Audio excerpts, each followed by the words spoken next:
Hi friends, welcome back to flying bird.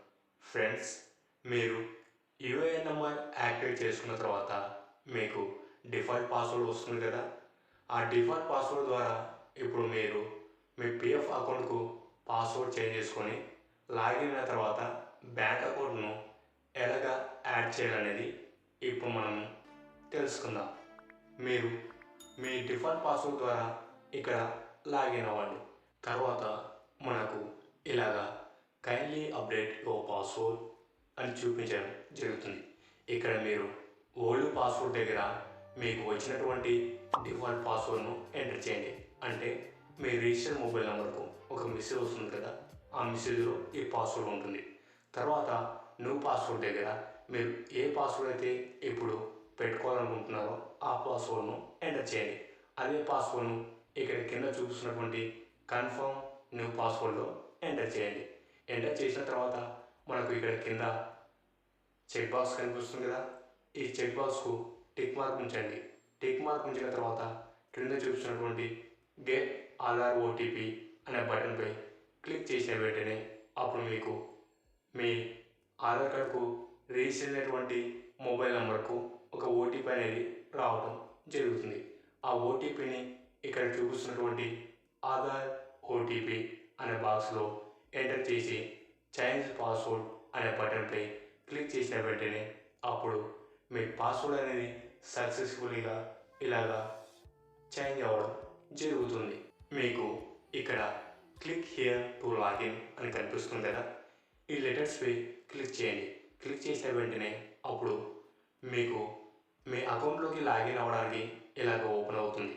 ఇక్కడ మీరు UAN దగ్గర మీకు సంబంధించిన యూనివర్సల్ అకౌంట్ నెంబర్ను ఎంటర్ చేయండి. తర్వాత ఇప్పుడు మీరు పాస్వర్డ్ షేర్ చేసుకున్నారు కదా, ఆ పాస్వర్డ్ను ఈ పాస్వర్డ్ బాక్స్లో ఎంటర్ చేయండి. తర్వాత ఇక్కడ చూపిస్తున్నటువంటి క్యాప్చాను ఈ క్యాప్చా బాక్స్లో ఎంటర్ చేసి సైన్ ఇన్ అనే బటన్పై క్లిక్ చేసిన వెంటనే అప్పుడు మీరు మీ పిఎఫ్ అకౌంట్లోకి ఇలాగా లాగిన్ అవ్వడం జరుగుతుంది. మీ అకౌంట్లోకి లాగిన్ అయిన తర్వాత మీకు ఇక్కడ రైట్ సైడ్ ఏ విధంగా ప్రొఫైల్ ఇన్ఫర్మేషన్ అని కనిపిస్తుంది కదా, ఈ ప్రొఫైల్ ఇన్ఫర్మేషన్ దానిపై క్లిక్ చేయండి. క్లిక్ చేసిన తర్వాత అప్పుడు మనకు ఈ విధంగా రైట్ సైడ్ పెన్సిల్ ఐకాన్ కనిపిస్తుంది.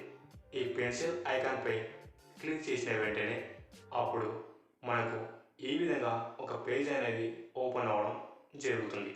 Click on KYC document to add అని చూపిస్తుంది కదా, దీని కింద బ్యాంక్ పాస్వర్డ్ చూపిస్తుంది. బ్యాంక్పై క్లిక్ చేసిన వెంటనే అప్పుడు మీకు ఇలాగా బ్యాంక్ డీటెయిల్స్ అడగడం జరుగుతుంది. మీ పేరైతే ఆటోమేటిక్గా వస్తుంది, కానీ మీరు ఇక్కడ బ్యాంక్ అకౌంట్ నెంబర్ను ఎంటర్ చేయాలి. తర్వాత కన్ఫర్మ్ బ్యాంక్ అకౌంట్ నెంబర్ దగ్గర కూడా అదే బ్యాంక్ అకౌంట్ నెంబర్ను ఎంటర్ చేసి మీకు సంబంధించిన బ్యాంక్ ఐఎఫ్ఎస్సి కోడ్ను ఇక్కడ చూస్తున్నటువంటి బాక్స్లో ఎంటర్ చేయాలి. ఎంటర్ చేసిన తర్వాత ఇక్కడ మీకు వెరిఫై ఐఎఫ్ఎస్సి అని చూపిస్తుంది కదా, ఈ బటన్పై క్లిక్ చేసిన వెంటనే అప్పుడు మీకు ఈ విధంగా మీ బ్రాంచ్ నేమ్ అంటే మీ బ్రాంచ్ ఏ సిటీలో ఉందో ఆ సిటీ నేమ్ ఇక్కడ చూపిస్తుంది. తర్వాత బ్యాంక్ నేమ్ చూపిస్తుంది. ఈ రెండింటిని మీరు కన్ఫర్మ్ చేసుకున్న తర్వాత ఇక్కడ క్రింద చూపిస్తున్నటువంటి చెక్ బాక్స్కు టిక్ మార్క్ ఉంచండి. టిక్ మార్క్ ఉంచిన వెంటనే క్రింద సేవ్ అనే బటన్ ఉంది కదా, ఈ సేవ్ అనే బటన్పై క్లిక్ చేసిన వెంటనే మీ రిజిస్టర్ మొబైల్ నెంబర్కు ఒక ఓటీపీ అనేది రావడం జరుగుతుంది. ఆ ఓటీపీని ఇక్కడ ఎంటర్ ఓటీపీ అని చూపిస్తుంది కదా, ఇందులో ఎంటర్ చేయండి. ఎంటర్ చేసిన తర్వాత క్రింద చూపిస్తున్నటువంటి సబ్మిట్ అనే బటన్పై క్లిక్ చేసిన వెంటనే అప్పుడు మీరు ఇచ్చినటువంటి బ్యాంక్ డీటెయిల్ సక్సెస్ఫుల్గా ఇలాగా సబ్మిట్ అవ్వడం జరుగుతుంది. ఈ డీటెయిల్స్ అన్నీ వెరిఫికేషన్ అయిన తర్వాత మీ బ్యాంక్ అకౌంట్ అనేది సక్సెస్ఫుల్గా మీ పిఎఫ్ అకౌంట్కు యాడ్ అవ్వడం జరుగుతుంది. ఈ వీడియో మీకు నచ్చినట్లయితే లైక్ చేయండి, కామెంట్ చేయండి, అలాగే మీ ఫ్రెండ్స్ అందరికీ వాట్సాప్, ఫేస్బుక్, ఇన్స్టాగ్రామ్లో షేర్ చేయండి. ఇలాంటి మరెన్నో ఇన్ఫర్మేటివ్ వీడియోస్ని మీరు మిస్ కాకుండా చూడాలనుకుంటే క్రింద ఉన్న బెల్ ఐకాన్ని క్లిక్ చేయడం ద్వారా మా ఛానల్లో వచ్చే వీడియోస్ని మీరు మిస్ కాకుండా చూడవచ్చు. Thank you for watching this video. Flying Bird always at your services. Stay tuned for next video.